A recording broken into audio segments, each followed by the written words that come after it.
Here's a topic that no one has been talking about, which I find really interesting, because if you're going to go to all the effort of making a video, don't you want it to have the best bang for your buck possible? So how do you get your video out in as many places as possible?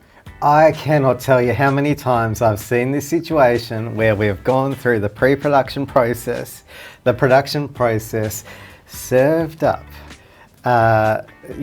fit for purpose video to spec, and then the client has published it to one platform with no description and a really crummy title that no one can find. Bum, bum.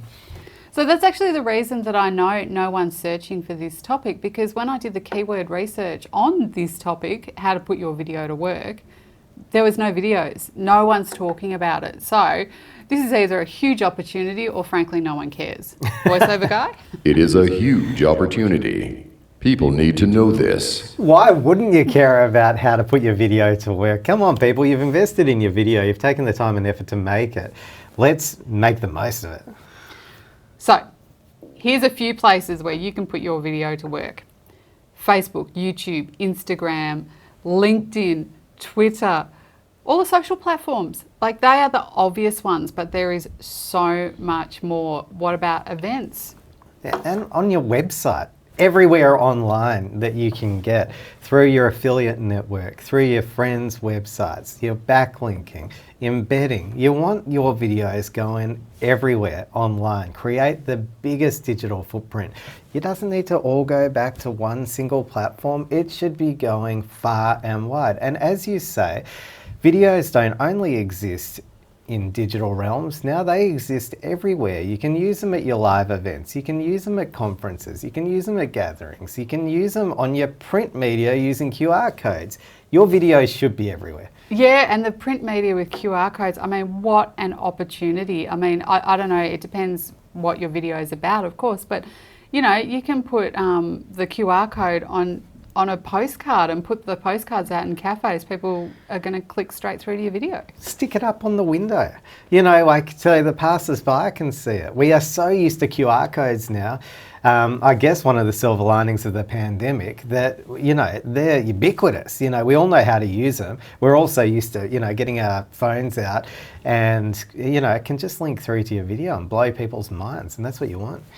Some other things that people don't really think of are more those live elements. So if you're going to a conference, if you're doing a presentation, you could just be doing a presentation for a team at work and you can use video in that presentation. So you don't have to create a video specific to the presentation. You can actually use a video you've created for something else. So it's not about where to put your video to work. It's really about where not to put your video to work, because you want it going everywhere. Everywhere you are, everywhere your digital footprint is, everywhere your customers are, you want your video in front of them, and then you can count all of that up and evaluate it, and that is powerful. When you see those analytics across all the different platforms, it will blow your mind how much you can put your video to work. We made a video back in 2011 or so, and it just clicked over 1 million views on YouTube without any advertising. Yeah. I mean, that's still working for us 10 years later. It is such a powerful film, that one, yeah. And it was part of a whole series of films. That Carmen's Story. Yeah, Carmen's Story on the Life Before Death YouTube channel. Over 1 million views. It's not that hard to do. And also, I think that's the other thing. People think that they'll put their video up and they expect it to have 100 views in 25 minutes, but they might only have 30 subscribers. So you've got to be realistic about it. It might take quite some time to really build those views. And you know, I've got the Back to the Future top on.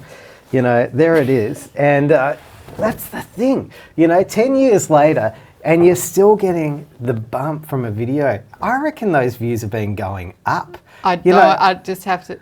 Back to the Future was probably more like 30 years ago. All right.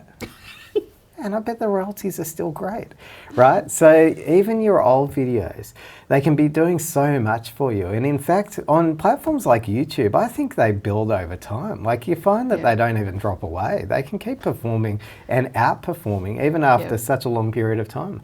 But the trick to it is, the more you put your video out there, the more places you put your video, the more likely it's going to be seen. That just is common sense. But it also means that over a period of time, it's going to keep growing and building. So don't just make it, put it on YouTube, promote it once and forget about it. Keep using it. So if they want to find out more, what should they do? Subscribe to our YouTube channel, Moonshine Agency, because every week we're releasing videos telling you how to get the most out of your videos. And big announcement, voiceover guy. Moonshine Communications Academy is now open. That is right. We have a new presenting sponsor for this series, and it is the Moonshine Communications Academy. Sue, what is the Moonshine Communications Academy? This is so exciting. This is big news. The Moonshine Communications Academy is our brand new learning website where we're releasing courses that are all about communications and how to make really amazing content that reaches audiences. Check it out. Put the links in the show note for you. So come back next week, next Tuesday.